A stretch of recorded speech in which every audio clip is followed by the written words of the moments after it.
ფასო მეგობრებო, დღევანდელ გადაცემაში ჩვენ საუბრობთ ლაზებზე და საუბრობთ კონკრეტულად ერთ უმნიშვნელოვანეს პრობლემაზე, კერძოდ იმაზე, თუ რატომ არ მიიჩნევენ თავს ქართველებად დღევანდელი თურქეთის ტერიტორიაზე მცხოვრები ლაზები.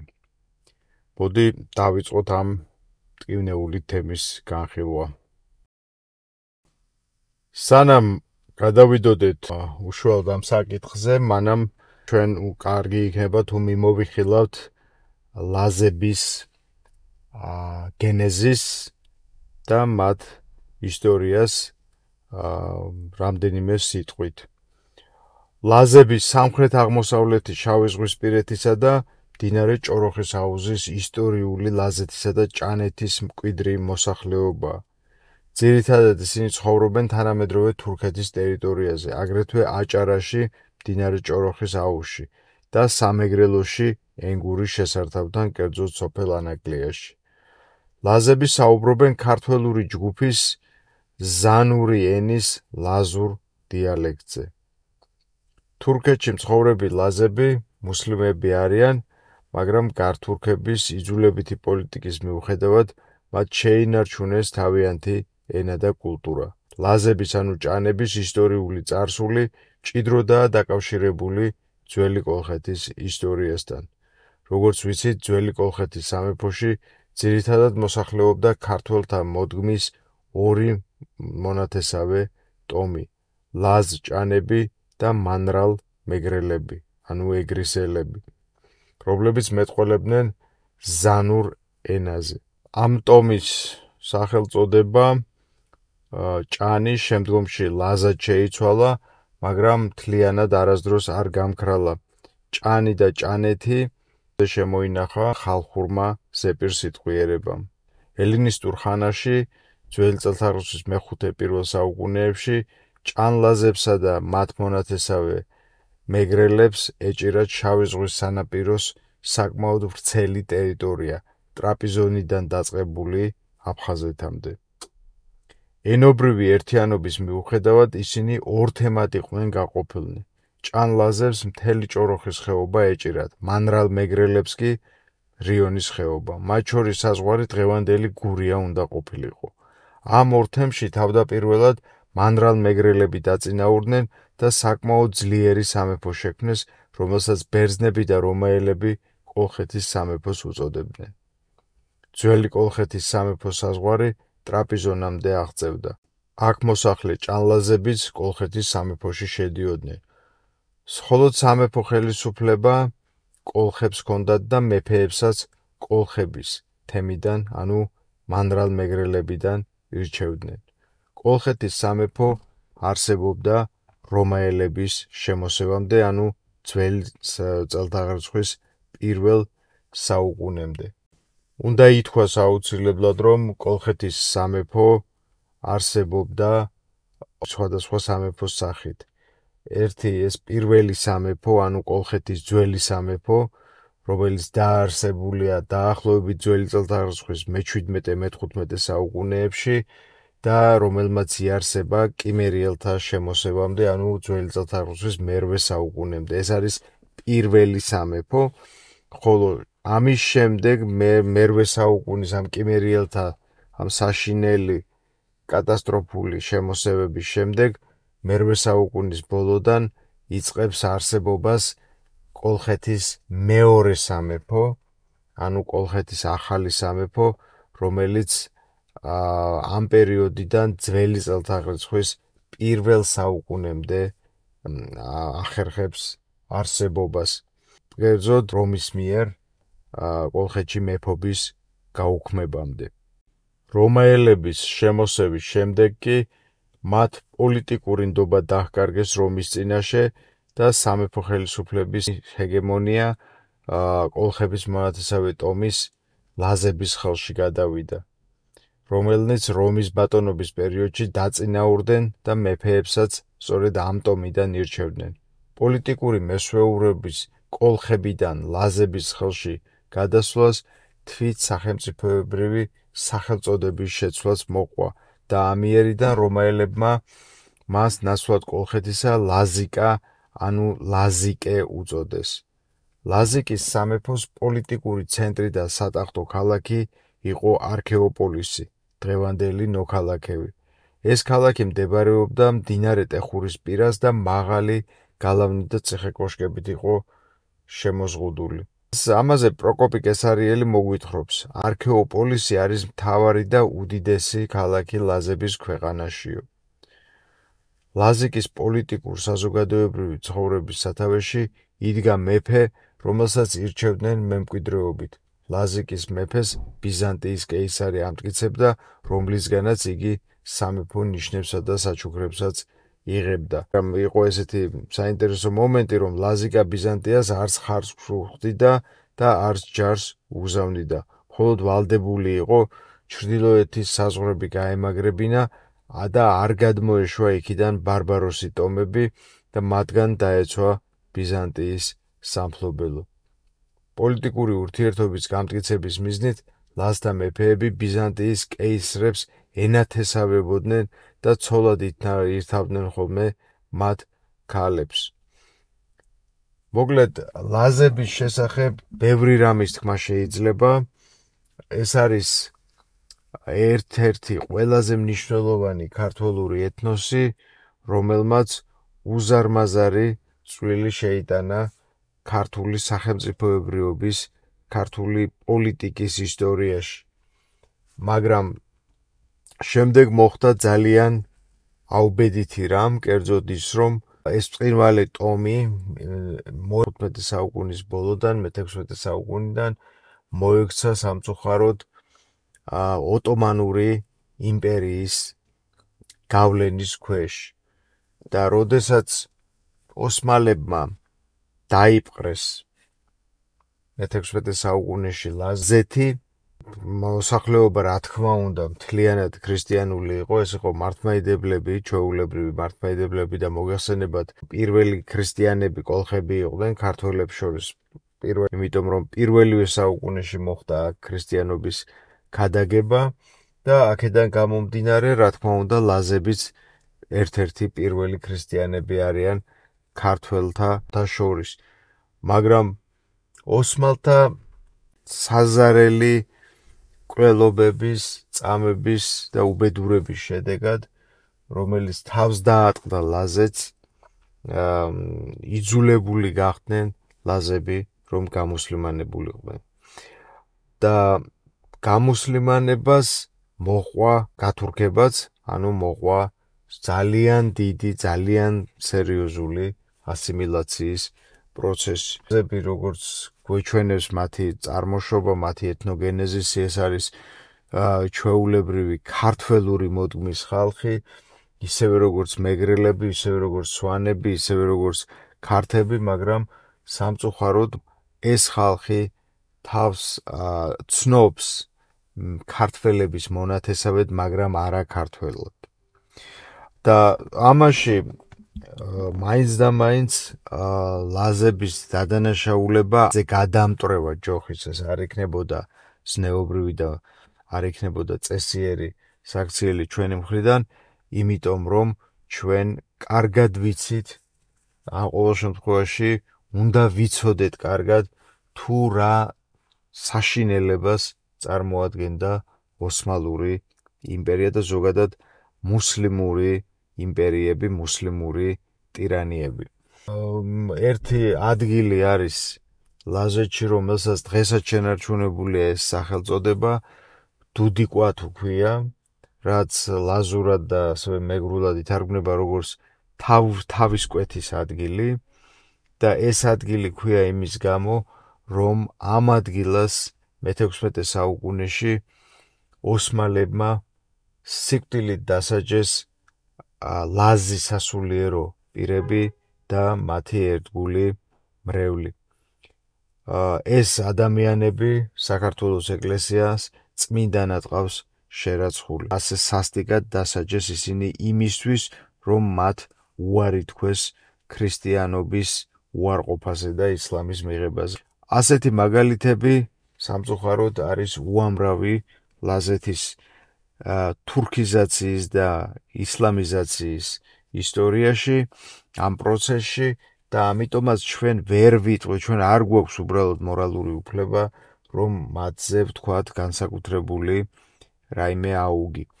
მაგრამ დღეს ლაზები გარკვეულწილად გამოყენებულია საქართველოს სრული ძალების მიერ მეგრული სეპარატიზმის გასაღვივებლად. მე მინდა ამას მივაქციოთ ჩვენ განსაკუთრებული ყურადღება და მინდა რომ კარგად გაიგოთ ჩემი ნათქვამი, ანუ ეს ჩემი პოზიცია, ანუ ის რასაც მე ვყვები ახლა, ეს არ არის მიმართული ლაზების წინააღმდეგ, არამედ ეს არის მიმართული იმის წინააღმდეგ, იმ მტრული ძალების წინააღმდეგ, რომლებიც ცდილობენ ლაზების სახელის შებრალვასაც და თან ამავდროულად მეგრელების სახელის შებრალვასაც, იმიტომ რომ მოიხსენებათ მეგრული სეპარატიზმი როგორც ასეთი არ არსებობდა, მიუხედავად იმისა, რომ მისი ასე ვთქვათ ჩანასახობრივ სახით მისი არსებობა დასტურდება 1930-იან წლებში, როდესაც ბოლშევიკმა ისაკ ჟვანიამ, რომელიც სხვათაშორის ეს შეგახსენებთ, ეს არის ის ისაკ ჟვანია, რომელმაც სოხუმი ჩააბარა ბოლშევიკებს, ამ ისაკ ჟვანიამ წამოიწყო გარკვეული, ასე ვთქვათ, ჩანასახოვანი სეპარატისტული მოძრაობა, მაგრამ ეს მოძრაობა საბედნიეროდ ისეთნაირად დაემთხვა, რომ ბერიას ინტერესებში არ შედიოდა და როგორც ჩანს სტალინის ინტერესებშიც იმ მომენტში არ შედიოდა მსგავსი მოძრაობის არსებობა და მისი განვითარება საქართველოში და ამიტომ ის იქნა აღმოფხვრილი პირდაპირი გაგებით ისაკ ჟვანია დახვრიტეს და დახვრიტეს მასთან ერთად ძალიან ბევრი სეპარატისტულად გაწყობილი მეგრელი.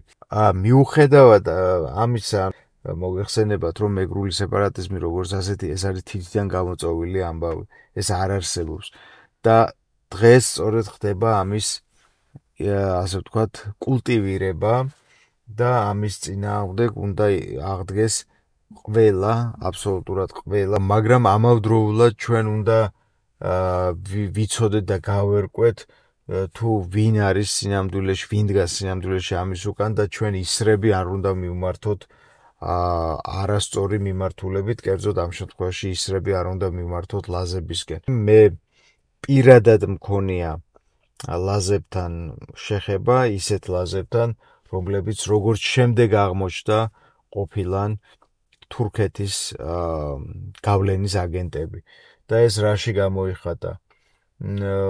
გარკვეული პერიოდის განმავლობაში მქონდა სოციალური ქსელის მეშვეობით რამდენიმე ასე ვთქვათ, ასეთ ადამიანთან ურთიერთობა, რომელთა ზრახვების შესახებ რა თქმა უნდა არაფერი არ ვიცოდი, მაგრამ ნელ-ნელა პირად საუბრებში, პირად მიმოწერაში მათ გამოამჟღავნეს ასეთი ნარატივი, რომ ესე იგი თურმე საქართველოს ყოფილა უბედურება და ეს ყოფილა პრობლემა მეგრელებისთვის, ამ შემთხვევაში მეგრელებზე იყო აქცენტი, რომ აი მეგრელებს ჩაგრავენ საქართველოში და ქართველებისგან იჩაგრებიან მეგრელები და ასე შემდეგ და ამ დროს კრენტიც არ დაუძრავთ საკუთარ იმ უზარმაზარ პრობლემაზე, რომელიც საუკუნეების განმავლობაში იდგა და დგას ლაზების წინაშე, როდესაც თურქეთის სახელმწიფო მთლიანი განადგურებით ემუქრებოდა ამ ეთნოს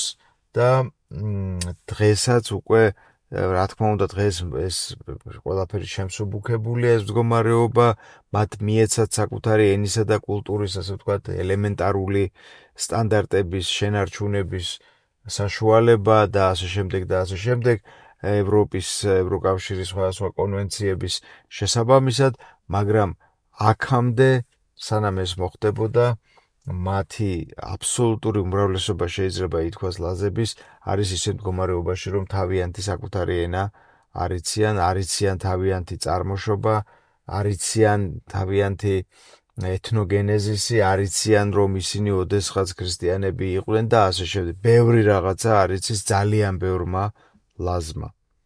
ასე რომ როდესაც შემდეგ აი ასეთი ადამიანი დგება და ან რომელიც გათვითცნობიერებულია და სინამდვილეში ძალიან კარგად იცის თავისი წარსულიც და ყველაფერი და მიუხედავად ამისა საქართველოს გინებას იწყებს და თურქეთზე ჩუმად არის, რასაკვირველია ასეთ ადამიანთან ვერ გავაგრძელებდი ურთიერთობას და შევწყვიტე კიდეც.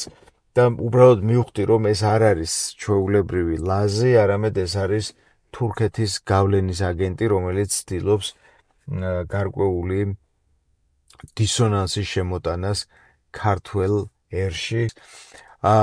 რა თქმა უნდა, ანალოგიურად და კიდევ უფრო მეტადაც შეიძლება ითქვას და კიდევ უფრო ღიად და კიდევ უფრო აგრესიულად იყენებს ლაზურ მომენტს მეგრული სეპარატიზმის გასაღვივებლად რუსეთის უსაფრთხოების სამსახურები. ამის პირდაპირი მაგალითები შემიძლია ასევე პირადი გამოცდილები ვთქვა, კერძოდ მე შემხედრიან და ბევრ მეგრელს უკამათია ჩემთან და უთქვამს ასეთი ფრაზა, რომ აი ხო ხედავ ჩვენ როგორ ვართ დაჩემორებულები საქართველოში, რომ აი თურქეთში მცხოვრებმა ლაზმა იცის რომ ის ლაზია და არა ქართველი და ჩვენ საქართველოში მცხოვრებმა მეგრელებმა არ ვიცით რომ ჩვენ მეგრელები ვართ და არა ქართველები. აი წარმოიდგინეთ ახლა ეს რამხელა ესე იგი რამხელა ჩანაფიქრია და როგორი მზაკრული ჩანაფიქრია, რომ როგორ მიდის ჩვენი ტვინების გამორიცხვა, როგორ მიდის მუშაობა იმისთვის, რომ მოხდეს ქართველი ერის სრული დეზინტეგრაცია. აი ეს არის ძალიან საშიში ამბავი და ამ დროს სინამდვილეში ლაზების ისტორია ასეთია, რომ ლაზებმა იმიტომ ჩათვალეს თავიანთი თავი არაქართველებად, რომ ამას აქვს ჯერ ერთი ის მიზეზი, რომელიც უკვე დავასახელე, არის კიდევ მეორე დიდი მიზეზი, სამწუხარო მიზეზი, რომლის თანახმადაც ლაზებს პრაქტიკულად არასდროს არ უცხოვრიათ ერთიან ქართულ სახელმწიფოში. და მინდა გითხრათ, რომ ამაში დიდი წვლილი მიუძღვის თამარ მეფეს, რომელმაც დაუშვა ესეთი ძალიან დიდი შეცდომა, კერძოდ ის, რომ მან ბიზანტიური გავლენისგან ტრაპიზონის გათავისუფლების შემდეგ არ შემოუერთა საქართველოს ეს ძირძველი კოლხური მიწა.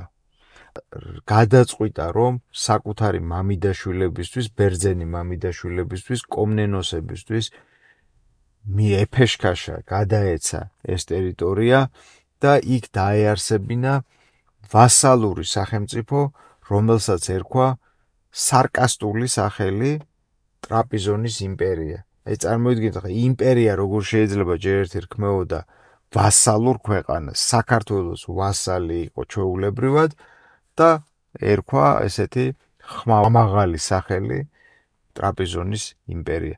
მაგრამ პრობლემა ის იყო, რომ თამარის მამიდაშვილები იყვნენ ბერძნები და შესაბამისად აქ ამ ვასალურ სახელმწიფოში, ამ სახელმწიფოებრივ წარმონაქმში, მოდი ასე ვთქვათ, სამართალ წარმოება, საქმის წარმოება, სახელმწიფო წარმოება მიმდინარეობდა მაინც ბერძნულად. გესმით? ანუ არ მოხდა ლაზების შემოერთება ერთიან საქართველოს ფარგლებში და ისინი დარჩნენ ტრაპიზონის იმპერიის, ანუ ბერძნულენოვანი სახელმწიფოს ქვეშევრდომობაში. ეს იყო ძალიან დიდი და უპატიებელი შეცდომა, რომელსაც პირდაპირ გეუბნებით დავით აღმაშენებელი არაფრით არ დაუშვებდა. და აი ამ მიზეზის გამო ახლა მოგეხსენებათ თამარმა, სადაც ის არ შემოიერთა ლაზეთი, შესაბამისად უკვე თამარის შემდეგ თქვენ მოგეხსენებათ იწყება საქართველოს დაღმავლობის პერიოდი, რომელსაც შემდეგ უკვე მოყვა მე-15 საუკუნის ბოლოსკენ უკვე მოყვა კიდევაც დაცემა და მთლიანად სახელმწიფოს დაშლა, ცალკეულ სამეფო სამთავროება და ამის შემდეგ უკვე რა თქმა უნდა ლაზეთი კიდევ უფრო დაშორდა ერთიან ქართულ სივრცეს. აი ასეთი მიზეზების არსებობის გამო არის სწორედ ის, რომ დღეს თურქეთში მცხოვრები ლაზები არ თვლიან თავიანთ თავს ქართველებად. ამიტომ ეს კარგად უნდა გავიაზროთ.